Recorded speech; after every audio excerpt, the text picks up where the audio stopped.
talk to you guys in depth about some of the just crazy things that you're going to run into in real estate, not every day, and your due diligence, what's important for you as an agent to do for your clients. Go get them, Erin. Oh, thanks. So everybody that I'll be doing North Carolina training on the 4th Wednesday of the month, and we're going to be, this is kind of this came out of the fact that I'm doing due diligence in North Carolina as my training, but I will say that the due diligence that we do there, I'm talking more about the seller side, so if you take a listing, what due diligence needs to be done, because it's different than Virginia. Here, though, I just want to talk about some of the things that we don't run into every day. So I'm not going to talk about home inspections. I'm not going to talk about surveys. Those are things that, we ask people, termite and moisture. Those are all pretty normal things that come up.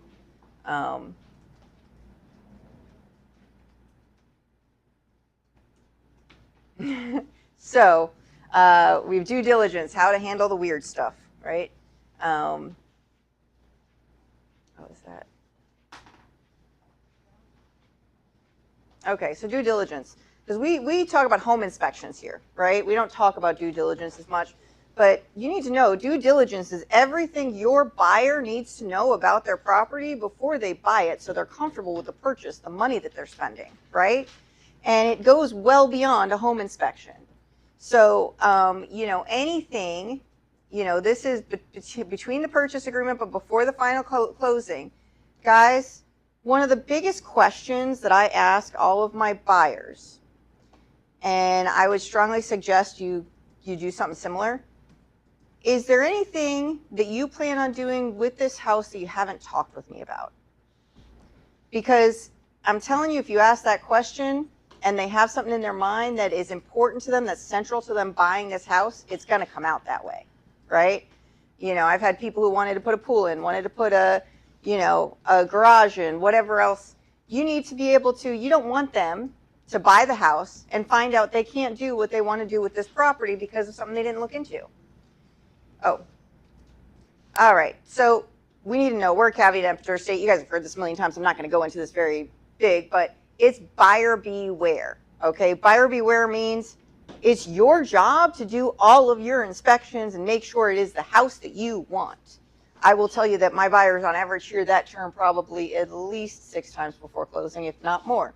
Because I want to make sure that they understand that it is truly their responsibility, right? And as a professional, it's my responsibility to help them figure out how to get the answers to the questions before they buy the home.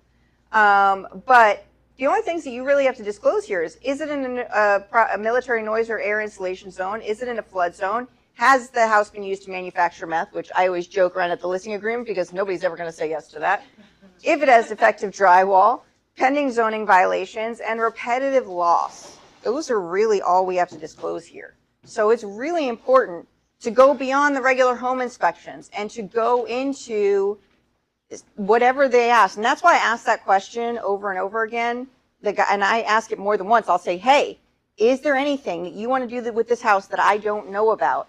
Are you planning anything for your future in this house? It doesn't mean we're going to catch everything, but we'll know how to help them through that due diligence time, right? And getting the answers that they need. So lead-based paint. When I first got into real estate, we would talk about lead-based paint and the disclosure for it. And, the whole thing when I first got into real estate was you have to go to the, they have to chip off on the wall and go to the bottom layer of paint to be able to get that lead-based paint inspection done. Actually, they now have XRF technology. So it kind of looks like a heat gun, a larger heat gun, and they have to recalibrate it pretty often. They go and they actually, in the morning before they use it, they have to take a piece of lead paint, essentially something with lead in it, to calibrate it, and then they bring it around every part of the house and scan for lead throughout the house. So it's no longer just one sample in one area where they've dug down to the bottom layer of paint. It is, they're doing every single room. I just recently had a client who wanted to get it done. It was 1,100 square foot house. And again, remember, guys, before 1978, one thing to bring up with lead-based paint, it was a premium product. So a lot of our homes between the 30s and 60s, you're going to see lead-based paint somewhere in there, right?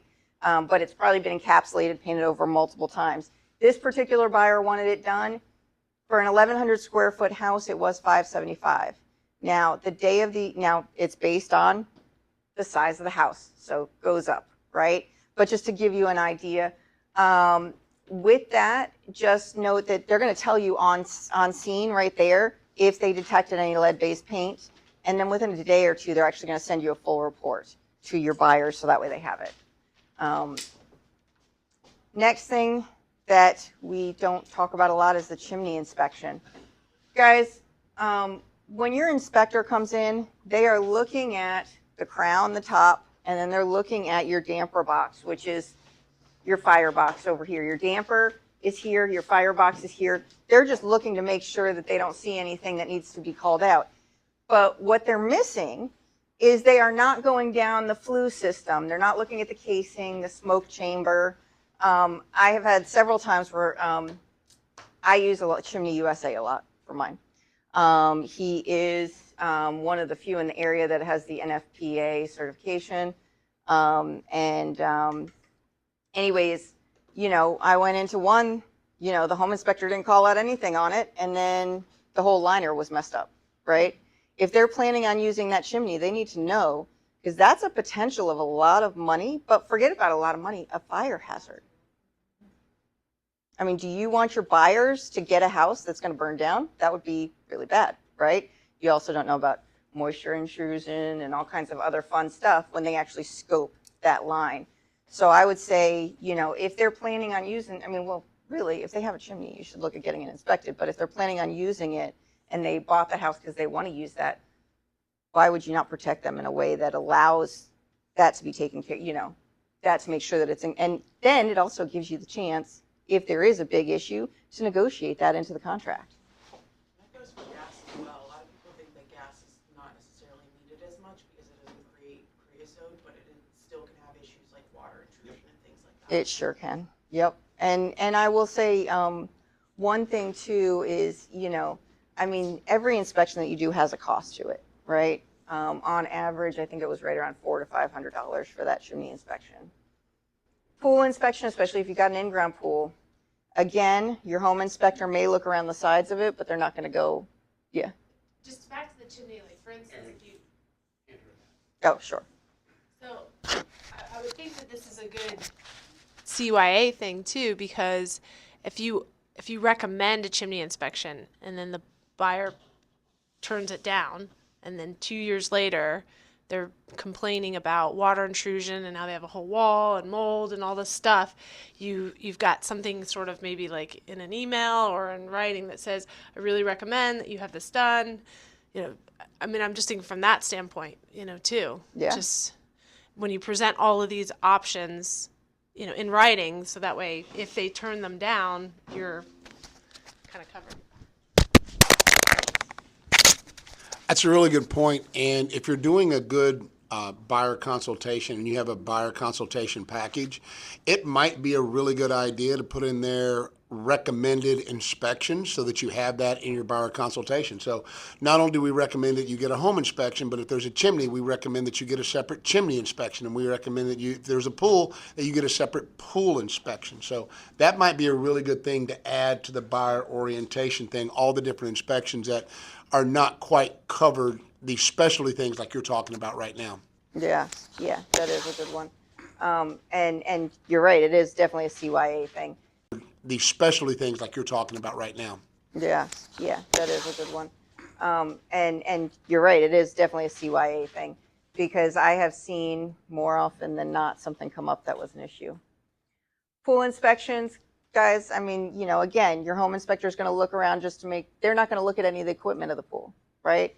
So if they may say something about cracks around the concrete, but a pool inspector is going to look at your pumps, heaters, liners, plumbing, making sure that everything you don't have any faulty wiring, poorly attached ladders, failing steps, loose railings, dangerous diving boards, unsafe surfaces. Just note that if you are going to do a pool inspection, it can't be winterized. I know that sounds silly, but I will say that there was one time that I was going to do a pool inspection, and I told the listing agent we want to do a pool inspection, and I was like, so the pool's open, right? And they were like, no. I was like, yeah, you need to open it. We need to have water in there. So in your PICA, you put other inspection, pool, and you put cellar to have pool opened and functioning during time of inspection. And then you put the onus on them, just like for utilities and stuff at walkthrough.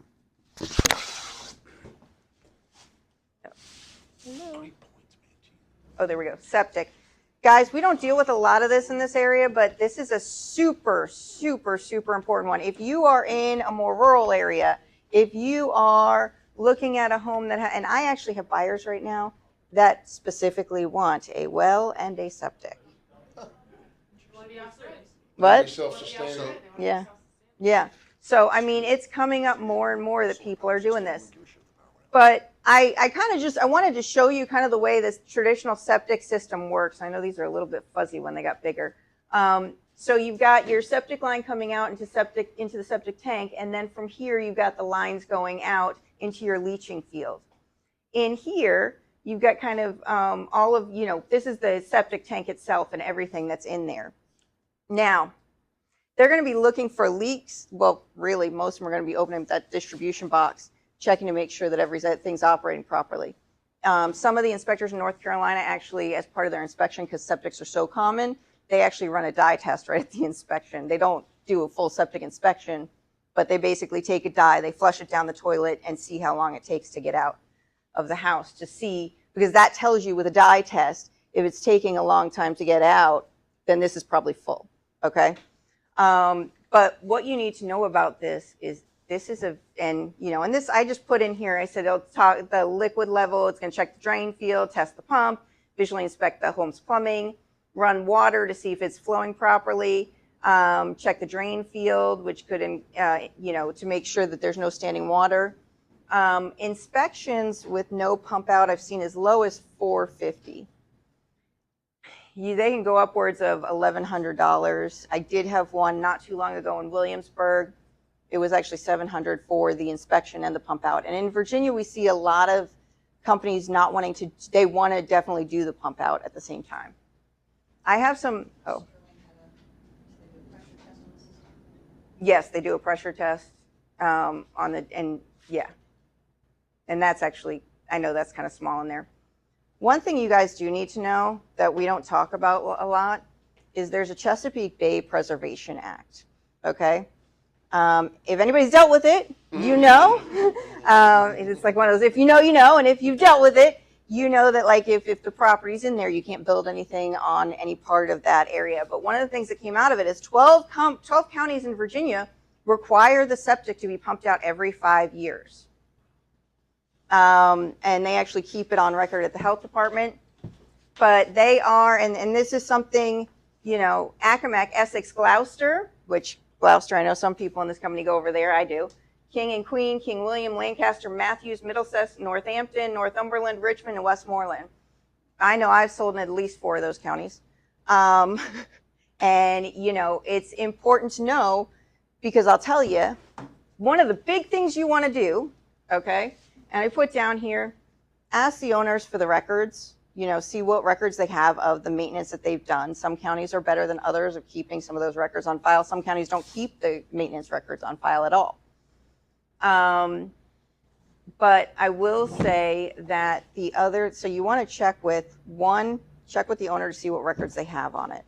2, and this is something that I just do as a matter of course, I contact the health department. If my client is going under contract on a house in Virginia that I know has septic, I want to see what they have on file about it. The city's not going to have anything on file. It's the health department that controls your septic systems. And health department. Yep. So I have that up there actually, the health department. And you want to make sure that there is the occupancy rating. Occupancy, do you guys know how occupancy is done? By bedrooms. By bedrooms. And they assume 2 people per bedroom. So it is not the number of bathrooms, it is truly the number of bedrooms. You don't know how many properties. I know of one right now in North Carolina that is listed as a 3-bedroom with 3 extra rooms. Because guess what? When they did the addition to the house, they did not change or augment the septic system. So they can't list them as bedrooms. Oh. Outlying counties had yes, they do. Is the seller responsible for the cost of pumping for inspection? No, they're not. Depends on what you put in the contract. Well, that's true. You Depends can on the put it in the contract. That's true. You can put that in the contract because there is a whole septic area. They are supposed to provide you if there is a waiver on file, and we're going to talk about that in a minute. But it is dependent on what you put in the contract. That's very true. But many times, most of the sellers that I've seen in this area don't expect to have to pay for that. I have the opposite experience. Have you? I usually get the seller to pay for it. That's awesome. Oh, I'm the one doing it. So I wanted to talk a minute about septic waivers. What do you guys know about septic waivers? Everything. Have a septic system more than I thought I would ever know. More than I ever wanted to know. So you have different reasons for getting waivers. One is that you have a failing system, right? And if you have a failing system, what the most important thing to note is that they are not transferable, except there's some exceptions, but this is actually the Virginia code. So I didn't want to be the one giving you, I wanted to give you exactly what the code said, okay? So if you've got a failing system, you can ask for a waiver, and basically it's to give you time, and it's only for 1 to 4 dwelling units, to fix that system, right? And then the next one is if you voluntarily upgrade your system. So this may be a situation where you're building onto a house and you're doing an upgrade, or you have something going on. Now, that's when you need to ask if it's going to transfer with the sale or not. So I don't think either one of those waivers transfers with the sale. It can. Yeah, that just means the new owners have to go in and Right. agree. Let's go back to your bedrooms. Yeah. If you have a 3-bedroom house, they're assuming 6 people. So you just have to sign an affidavit with the health department that says you will not have any more than 6 people living in the house. That creates your waiver. Right. So you have a 4-bedroom house, right, with a 3-bedroom. You have a 4-bedroom house with a 3-bedroom system, which only allows for 6 people, not 8 people. So you sign a waiver, you'll never have more than 6 people living in the house. And generally, it's not a problem being able to sell the house with that understanding and with that waiver and with the new person. It's the problem that people go, waiver, I've got to sign something saying I want to. It's just it's an education process, right? Would you agree with that, Erin? Yep. Okay. Yeah. And I would say the other thing too is just be careful at some of your listings, especially when they're farther out, because there was one that I saw that it had a 2-person occupancy on it. So my client called about it and said, hey, this house looks like it's really under market value. I'm really interested in it. It was pretty far out. It was, and I looked at it, and it's because the septic system was built for 1 bedroom, and it was a 3-bedroom house. Yeah. So just be careful, but if you know that there's a waiver, I mean, no matter what, I contact the health department because I want to see what they have, right? They may not have everything, but I want to see what they have on file. I want to see what the owners have on file, because one of the things that's really important to know is that if you have an issue with your septic, okay, these repairs get extremely costly. I had one in Gloucester a few years back, and telltale sign. What's a telltale sign of the leach field as far as having an issue with your septic?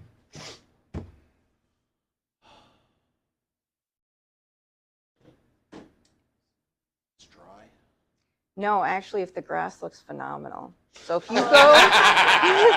you go to one little section and all of a sudden that grass is really plush and really green, then the lines of your leach field are probably not really good. That was so. No, the growing up, lines. They're leaching too much. Yeah. They're letting too much poop out. Yeah. Good fertilizer. The Yeah. whole leach field has to be. You should be able to see the lines, but you can't see the lines and it's stopping way back up here. That's the problem, right? Yeah. Because if the whole leach field's getting stuff, then the stuff's making it all the way to the end. Right. So that's good. Right. But it's just stopped up here, all in the front part of it. That's bad. Really green grass and it's near the leach field, that indicates that there is, and I actually had that happen once in a house, in Gloucester. And when we brought inspectors out to come see, the septic inspector, they said, Gloucester's water table is very low. They would no longer do a conventional septic there. They gave me a quote, well, I was on the buyer side. They gave the sellers technically a quote of $60,000 to do an engineered septic.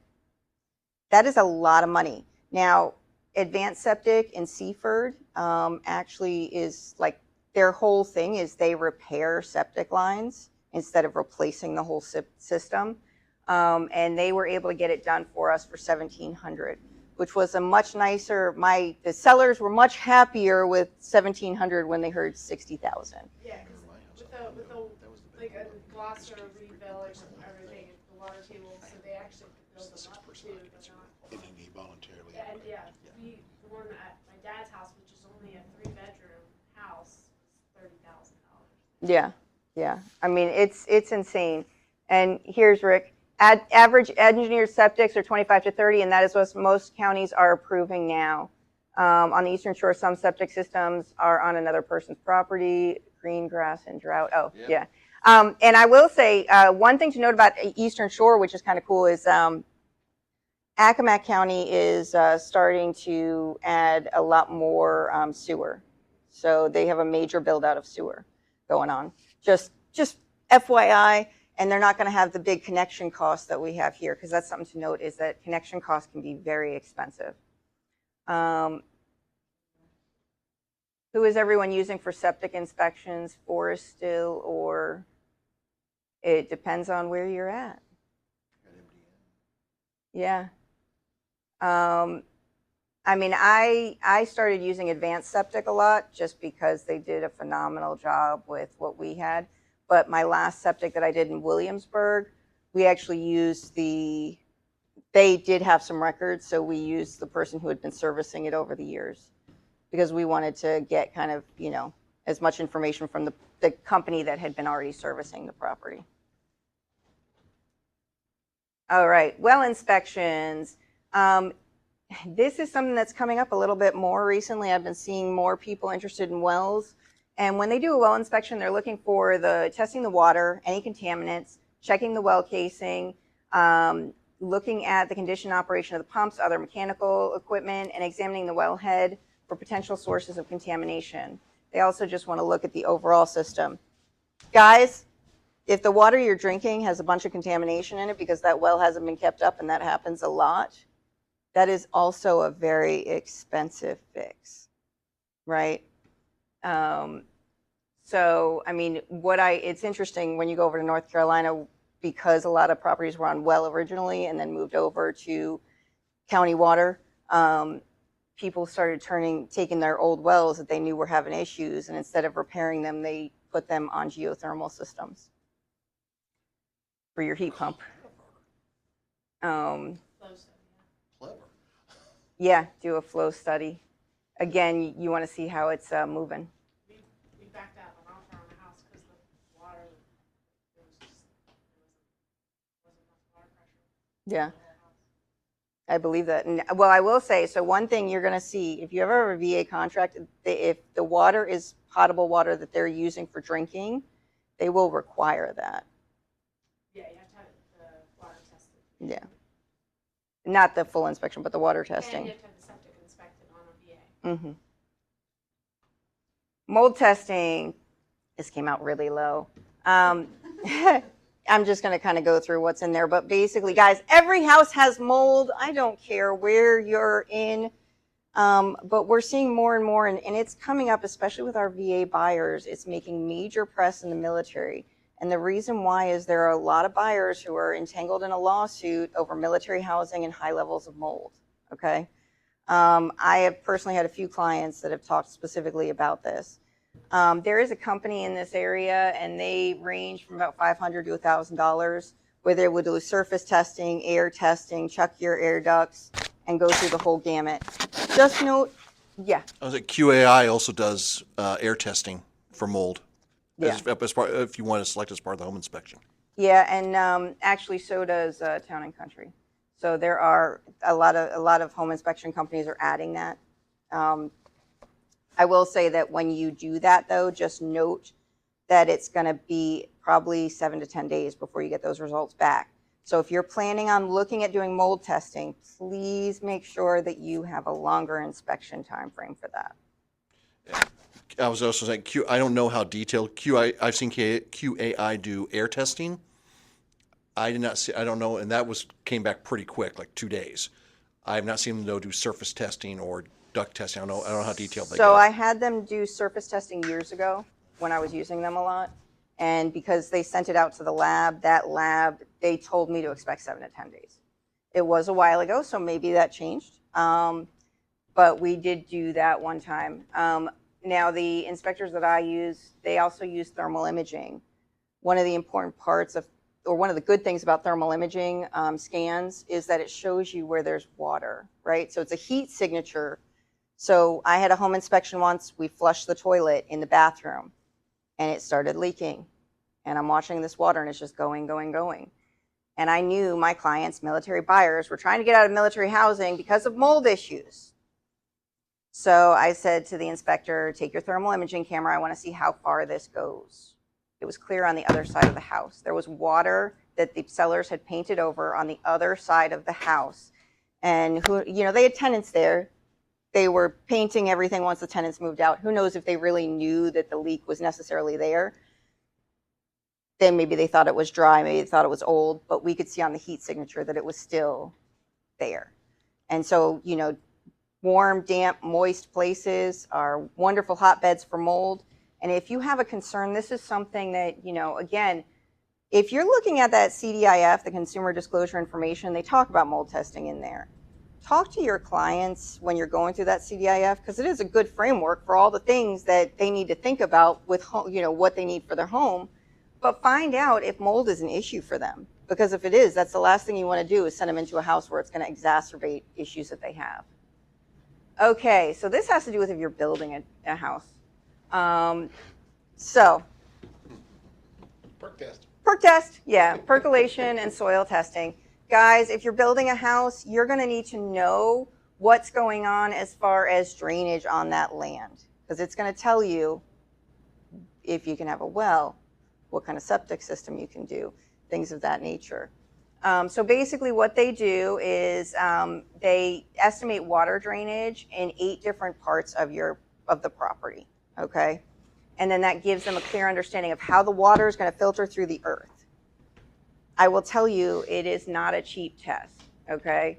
Oh, by the way, I did put for the septic, just so you guys got an idea, conventional septic is about $4,000 to $9,000 to install, but can be more. quotes get up to $60,000 for that engineered septic in Gloucester. So that's how many conventional septic systems are you seeing the health department approve now?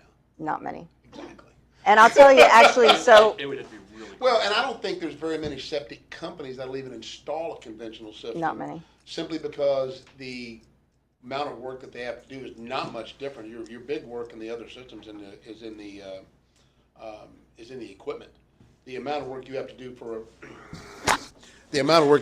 for a conventional system, the workload is about the same. So they don't make near the money on a conventional that do the other. And the liability coming back on a conventional system for a septic company is a lot higher for failure ratios than they are with the new engineered system. So you're going to do really, consider yourself that, you're star-crossed lover if you wind up getting a conventional system approved. That's true. And I will say another one that's coming up that's really big is the Clearwater system, where you're basically using, I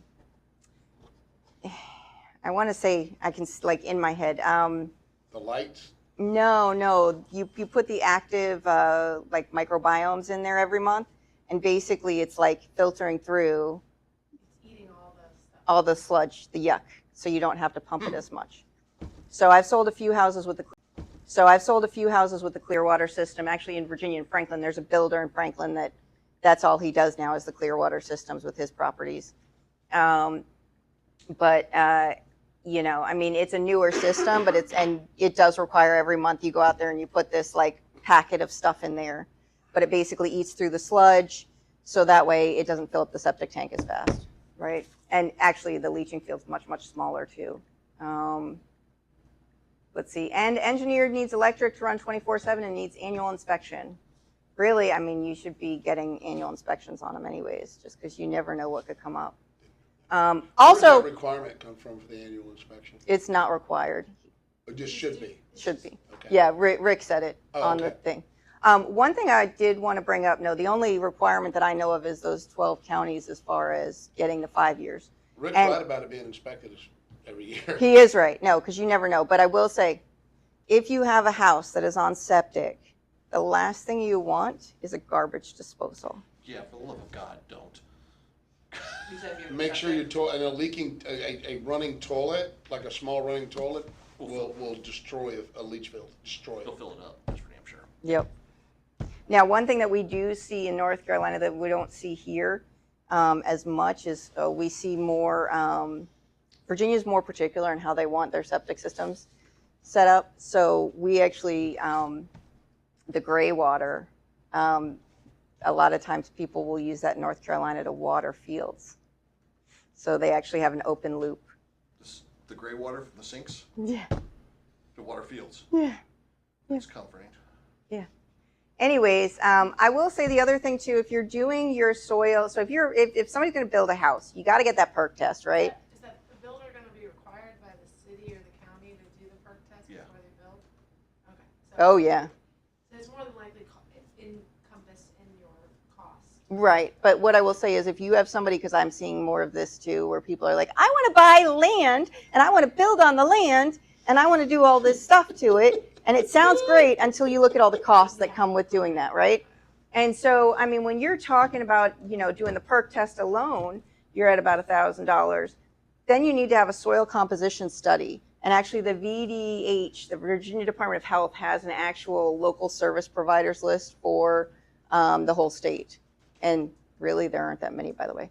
And they say it's not everybody in the state, but these are the people we approve.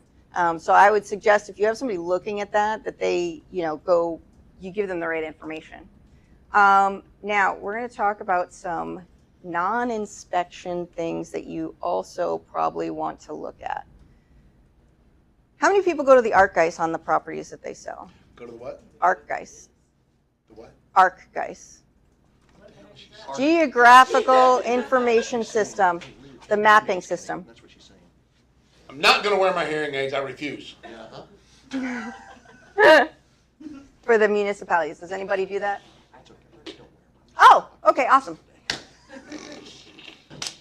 When you're selling a home, look up the ArcGIS. And I'll tell you why. There's some important information that every municipality is going to, and you can just literally Google. So if you're doing Virginia Beach ArcGIS, okay? It's cool. Norfolk Air. So Norfolk has their own program that incorporates the ArcGIS into a lot of their records, which is awesome. So if you're selling in Norfolk, Norfolk Air is a phenomenal site. And Suffolk has it now too. They've established the Norfolk Air system. Oh, awesome. I mean, but one of the things, so I pulled up my address just to make it easy, right? So we can see the lot lines, great. Then we can see all the information about the property and, where if they are local or not, if they truly live there or not, right? Yep. Because that may be somebody who's a potential for selling, just a thought. But you can actually go back, and I brought this up, and bring back base map. Why is this important? I just recently had a house that I sold, and I was the buyer's agent, selling agent, and there was a boat on the property. It was owned by an investor. The boat on the property, the investor's like, well, it's not my property. I don't know what to do with it. My buyer obviously did not want said old, broken down boat. And I found out through looking at the records that the old owners, the husband and wife had both passed, the kids were still around, but they had lived there since the 70s. So it had to do something with them, right? But he's like, I don't want to get into a legal situation where this boat was not in good shape. I went and I kind of surveyed the neighbors, but then in Hampton, this was in Hampton, they go back to 1959 on some of their images. Now, 59's image, not so good, but I could see before I found out that they were the original owners that they sold it to this investor, that in 95, that boat was there. In 73, not 73, 95 and 90, the boat was there. And that's when I went and looked to see how long they had owned it for. And then I was like, okay, so this is the people that passed away. You have connections with them. Now we need to figure out how we get rid of it, because quite honestly, these kids, you know they don't want it, but you know it belonged to them, right? Because I could look at the base map, and when I zoomed in, I could see the boat. And I know that sounds like a really stupid issue, but they were concerned of the legality of trying to get rid of something that was titled to somebody else. That was the concern. Well, that would work too if there's additions. Yep. Oh, yeah.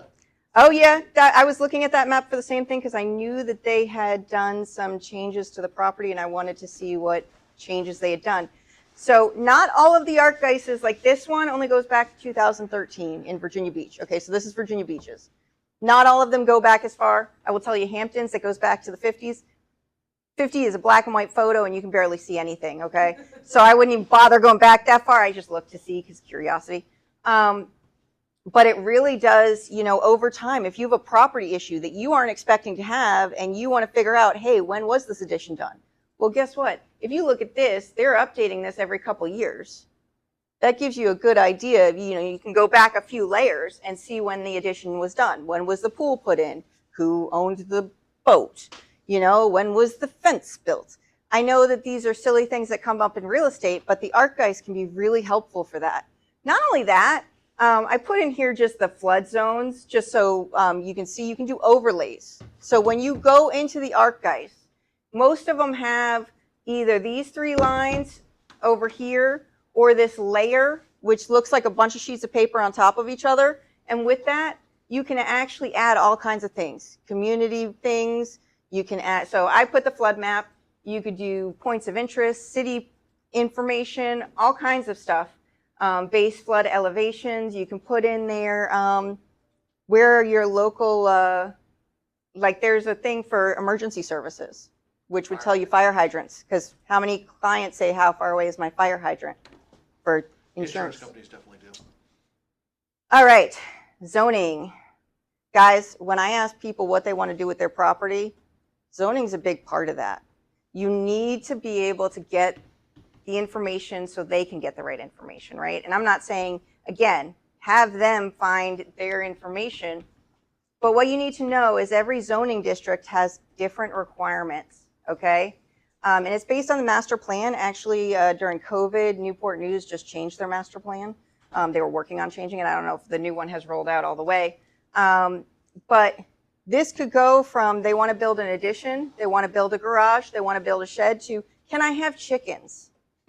And I know that sounds silly, but in this list, Why does that sound silly? I don't think it does, actually. I get that a Craig lot. got- yeah. Craig's sitting on a gold mine out of his house as soon as those chickens start laying eggs. Yeah, egg again. prices keep going up as far as I'm concerned. Yeah, Yeah, egg prices keep going up as far as I'm concerned. yeah. So what I will say is, so when you go in, and you can go to the local zoning department of whatever municipality you're dealing with, right? Then they usually have, so in Virginia Beach, it's actually like a grid. It's a map grid, and then you click on that map, and then it brings up that panel, and then it tells you what residential districts are in there on the map, and then you can locate what your residential district is. But it tells you what's permitted and what could be conditional, but it's got a whole list of everything from businesses that can be in that area, whether you can have farm animals, you know, what are the conditions of what you can build on, all of that is right there. So this is really important, especially if you know, and this is why I asked this question, what do you want to do? Is there anything that you want to do with this property that you haven't told me about, so I can help you get the right answers to make sure you can use the property the way you want to use it when you buy it, right? Then once you go there, we have a statewide building code, or you can go to the Muni code of the municipality. So I put Muni code up there, and it'll give you all of this information, which is what that is the information as to what you can do with it. And there was one recently, I'm just trying to think. Oh, I had a house, my clients, it wasn't in great shape. It was in 2020, so the market was a little bit different. It was over by Oceana, and my clients wanted to sell it, and I knew that there would be some interest because it was the sleeping prophet's son's house. But More importantly, I looked at zoning before I listed that house. It was a multifamily residential zone with a half an acre lot in Virginia Beach. How much did you get it for? We sold it above list price. They had 3 dogs. We didn't have to do 1 showing. Why didn't you buy it? Because I'm an idiot. I mean, it was great for them because they really didn't want to be showing the house that much with 3 dogs. And they knew like they had a stone roof. Please, if you ever have a natural stone roof, your inspector should never be walking on that roof, ever. Their inspector, I didn't help them purchase the house, did walk on the roof, caused damage, and they had water leaks throughout the house and all kinds of issues. That's why, like, the company that I usually use, they do have the drones, so that way if they can't get on like a stone roof, they can at least get really good eyes on it. But just note that me looking that up before listing it changed how I marketed that property. And then it made it much better for my clients. So that way they could do it. Now, along that vein, you need to know what they want to do with their house. You also want to make sure that you want to get in touch with permitting to make sure that they could do what they want to do once you find out that it's permissible with zoning, that there's not going to be any caveats to that, right? For me, in Virginia Beach, I like to email permitting myself and ask them questions because there are a lot of regulations on, you know, like you'll see these old houses with these big garages. Well, if you've got a house, most of the time in a lot of Virginia Beach, it can only be a 1-story garage now. Some of that stuff's grandfathered in. Cannot be higher than the pitch of the actual house itself. So there's a lot of regulations on what you can and can't do. It might be different in the agricultural districts, but the residential districts, they have very specific regulations. And they'll tell you, like I emailed, and I know like my house, it can't be within, you know, typical offsets, your 5 feet and everything else, but it also only so many square feet, they will give you all that. If you're in Chesapeake, they have an engineer, the Army, the Army Corps, the Engineering Corps that, Engineers. Thank you. Thank you. And they are phenomenal because, again, they'll tell you everything you need to know. Just get in touch with them, they'll tell you. But I'm showing you Virginia Beach for a reason, and I'm showing you this website. Down here it says search applications. Right at the bottom on the left, you don't need a login to search these applications. So you can hit search applications, put in that property address, and then if you have a question about something that you think might have been built wrong onto that property, or you're wondering, you know, did they get permits for what they did? You'll be able to see it. Now, I do want to make one caveat to that. The standard building code for the state of Virginia wasn't adopted till the early 1970s. Why does that matter? A lot of homes were built before 70s. And any additions that were done before the statewide building code was in effect, depending on the municipality, may or may not have needed permits. So if you're looking at something that is really old, like I sold a house in Norfolk from the early 1900s, and they definitely, it was cool because what they did is, this is my history geeking out. Older homes, before electricity, they would put the kitchen, they'd have an exterior building on the outside for cooking because of fire, okay? Also, those older homes typically didn't have firewalls, and that's the big thing with older homes is you gotta be careful of anything that could potentially cause a fire. So in this particular house, they took the original structure, and then they took the structure that used to be the detached kitchen, and they put a dormer between them and added on to the house. And then made it a multifamily house. It definitely felt a little funky on the inside, but for my client who was like a young military guy, it was great because he had he stayed in the back unit that used to be that old kitchen, right? That is no longer, that became like his own living space. And then he was renting out 3 other units in there. So for him, with his BAH, it was great. Did they get a permit? More important, did they get a final inspection and final approval? Some contractors pull permit and never get final inspection. That's a big one. Thank you, Rick. And you want to know that. You want to be able to see, did they do that? But something to note, this is actually on the Norfolk website. So Norfolk gives the following information on getting historic permits. In order to get copies of our historical records, you can do a FOIL, which is a Freedom of Information Act request, and you go to the for public records, and the planning department's records manager and city attorney's office. But you can do a FOIL and get information if you're a potential buyer. This is actually directly like a copy and paste from their website. That if you have historical permits that they may not have on file, that's a good way to do it. Always ask the people you're buying from what permits they know that they have, because you might as well see what you can get from the source. But I will say, with this, the other thing is a lot of our systems, and you've seen this in the sales, they're going from paper to electronic, and getting some of the records are also hard too. So they may not have all of the records that are out there. So just make sure that you're doing what you can to help your clients get to the answers that they need. And then that's it. So I think I did a little bit over my time. Well, you had plenty of time. You did a great job. Is there any questions? You were really, that was thorough. If you gave that presentation to any seller or buyer, that's your value proposition right there. All those things. Yeah. Absolutely amazing job, Erin. Yeah, And, thank you. so Erin is a great speaker. She's a great teacher. She's a great instructor. Probably because you were a teacher for how many years? 7. Right. So it's kind of built into her. So Erin, thank you so much for doing that. Guys, that's going to be a great one for you guys just to review in general. That'll be on we'll get that up on our YouTube channel so that you guys will have that. If anybody wants a copy of that presentation, would you mind sharing that? We'll put a link out to the entire presentation so that you can have that information. Great job, Erin. I appreciate it so much. You guys can be looking forward to some more great content from her in the future for sure. She is such a great part of our leadership group here at the company, so we appreciate that. Questions on anything? Anybody have any questions they would like to bring up before I cut you all loose? Jackie, glad you're here. I'm glad to see you here. Thanks for coming, stopping by, and seeing us today. I have one on. So we have 2 speakers, or 2 microphones. We're fancy.